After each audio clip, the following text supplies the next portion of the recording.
Throughout human history, greatness and cruelty have always walked hand in hand. When we think of the past, we often imagine mighty empires, legendary kings, and the rise of civilizations. But hidden beneath the glory lies a darker truth: the history of torture. Torture devices were not only tools of punishment, but also instruments of fear, power, and control. They were designed not to kill quickly, but to prolong suffering, to make pain itself the ultimate weapon. In this series, we will explore the torture devices worse than death, those machines of agony that turned human cruelty into a kind of dark art. This is not just a tale of iron and wood, but a mirror reflecting the darkest corners of the human soul. Why would human beings create instruments designed to tear flesh, crush bones, and mutilate bodies? The answer lies in the psychology of power. In medieval Europe, Inquisition courts and monarchs used torture as a way to extract confessions, intimidate enemies, and establish absolute dominance. For rulers, torture was a language of fear. Person screaming in agony in the town square was a public reminder that the king, the church, or the law could control not only your body, but your very soul. Torture also served another purpose: spectacle. Punishment wasn't hidden away in prisons, it was displayed openly. Crowds would gather to watch. Children, merchants, soldiers, priests, all would come to witness suffering. Pain became entertainment. From ancient Rome's crucifixions, to the Aztecs' ritual sacrifices, to the medieval inquisitors of Europe, torture was woven into society as both ritual and control.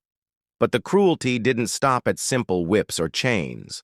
Over centuries, inventors and executioners engineered terrifying machines that took pain to levels beyond imagination. Perhaps the most infamous device in history was the rack. It was a wooden frame with rollers at both ends. The victim's hands were tied to one side and their feet to the other. With each turn of the handle, the body stretched further and further. Muscles tore, ligaments snapped, and bones dislocated. Eventually, joints would rip out of their sockets. The rack was used widely during the Middle Ages, particularly in England and continental Europe. The Tower of London itself held a famous rack, nicknamed the Duke of Exeter's Daughter. Victims included common thieves, suspected witches, and even political prisoners. The point was not just to cause pain, but to extract confessions. Under unbearable agony, many would scream anything their tormentors wanted to hear. The irony is that the truth became meaningless. A confession obtained on the rack could be entirely false, but it was accepted nonetheless. Justice didn't matter. Fear did. The rack remains a chilling symbol of how mechanical cruelty was institutionalized in law. Few devices inspire as much horror as the Iron Maiden. This coffin-shaped sarcophagus was lined with sharp iron spikes inside. When a victim was forced inside and the doors closed, the spikes pierced their body. They were not placed to kill instantly. Instead, they were positioned to wound non-vital areas. This meant the victim would bleed slowly, dying in suffocating, agonizing silence. The Iron Maiden was not just a device of death, but of psychological terror. The sight alone, a metal coffin with a monstrous face carved on its lid, struck fear into anyone who resisted authority. Though historians debate whether it was widely used or more of a symbolic threat, its legacy as an icon of cruelty is undeniable. Another infamous device was the breaking wheel, also called the Catherine wheel. The condemned would be tied to a large wooden wheel. Then, executioners would smash their bones with hammers, breaking arms, legs, and ribs in a slow, methodical rhythm. After the bones were shattered, the victim would sometimes be woven into the wheel and left on display for days, a public warning. The breaking wheel was not just execution, it was a ritual of destruction. By turning a body into a twisted wreckage, society reinforced the message that those who defy authority will be broken, literally and symbolically. For centuries across Europe, the wheel turned men and women into grotesque reminders of obedience. While some devices were large and terrifying, others were small but no less cruel. The pear of anguish was a metal device shaped like a pear, with petals that could be expanded by twisting a screw. It was forced into a victim's mouth, rectum, or vagina. Once inside, it was expanded, tearing flesh internally in ways invisible to onlookers. This device was often used as punishment for liars, women accused of witchcraft, or victims of so-called moral crimes. It carried not just physical pain, but humiliation and degradation.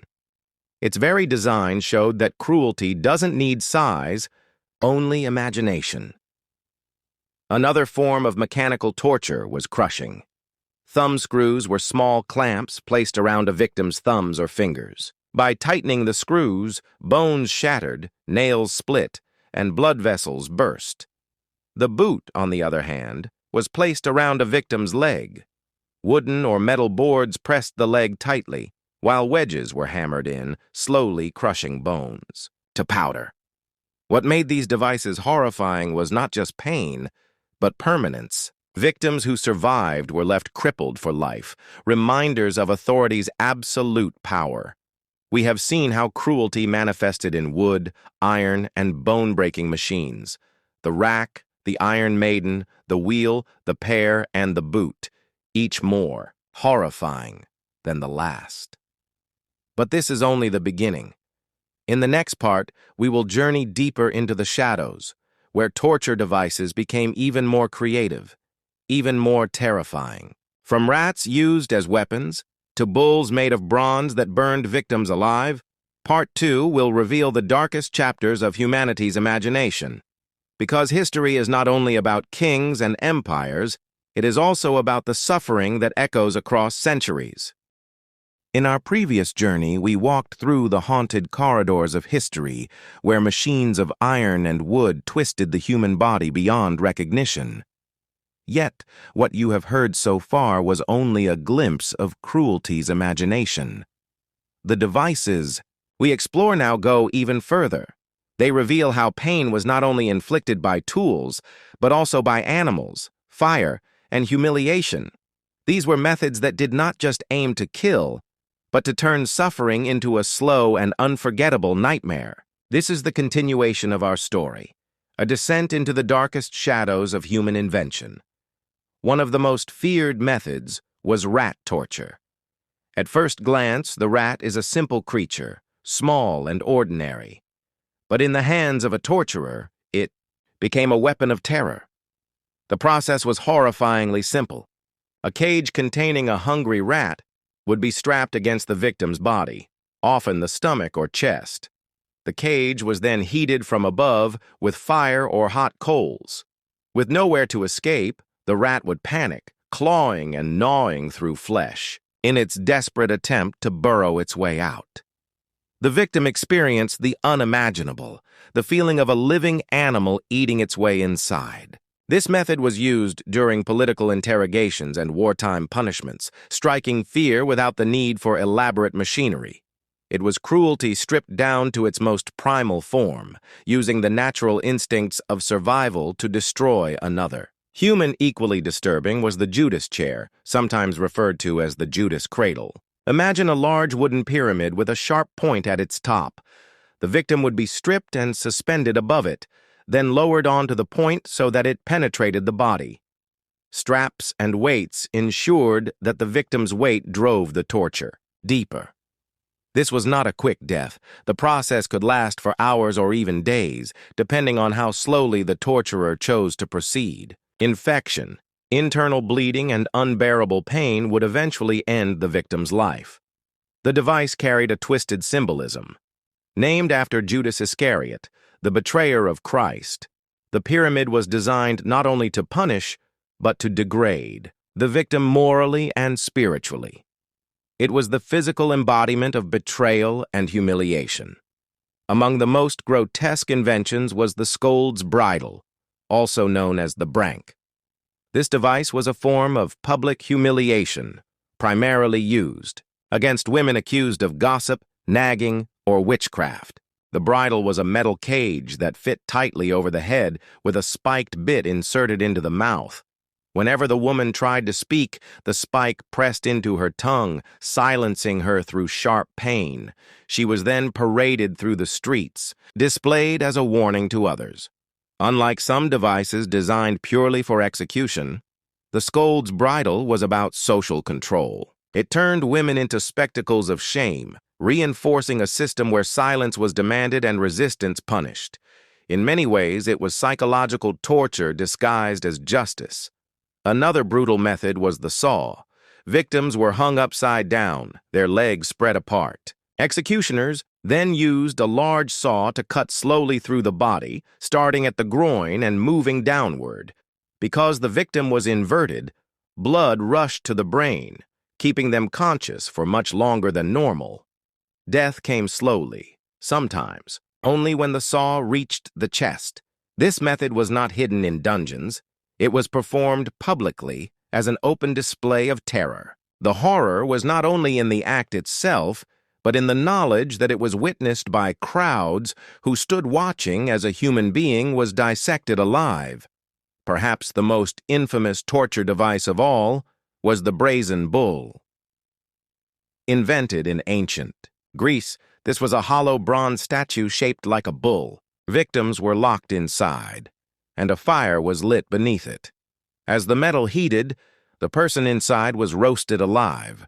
The bull was crafted with a twisted kind of artistry. Pipes and tubes were designed so that the victim's screams echoed through. The bull's mouth transformed into the sound of a bellowing animal. To spectators, it was as if the bull itself had come alive, roaring with fury. The brazen bull combined fire, sound, and spectacle into one. It was not only execution, but theater, a performance of suffering meant to both entertain and terrify. But cruelty was never satisfied with just a few devices. Across centuries and continents, countless other inventions emerged, each more disturbing than the last. The chair of nails, a seat covered in spikes that impaled a victim slowly under their own weight. The Spanish donkey, a sharp wooden beam on which victims were forced to sit, weights tied to their legs until their bodies split apart. The heretic's fork, a simple metal rod with prongs at both ends, strapped between the chin and the chest, preventing the victim from sleeping or even lowering their head. Each of these devices may seem unimaginable to us today, but they were once considered legitimate tools of justice, sanctioned by courts, monarchs, and religious leaders. What is most chilling about these devices is not only the pain they caused, but what they reveal about human nature. Each machine was crafted with thought, with planning, with careful attention to detail. They were not accidents of violence, but deliberate creations. The rack required carpenters, the brazen bull required skilled metal workers, the pear of anguish required blacksmiths with precision. Entire industries were shaped around suffering. This tells us something profound about our past. Pain was not just inflicted in the heat of anger. It was designed, engineered, perfected.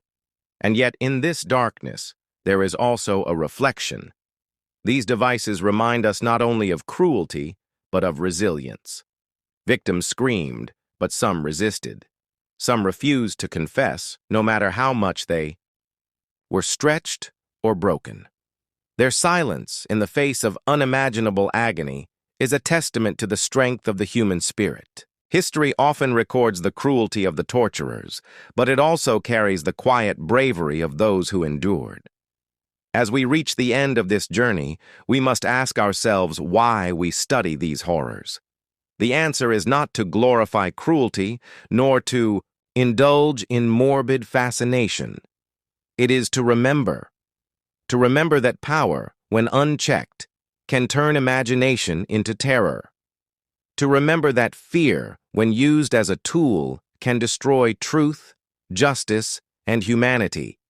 And to remember that suffering, though it echoes across centuries, must never be repeated. The story of torture devices worse than death is not just a history lesson.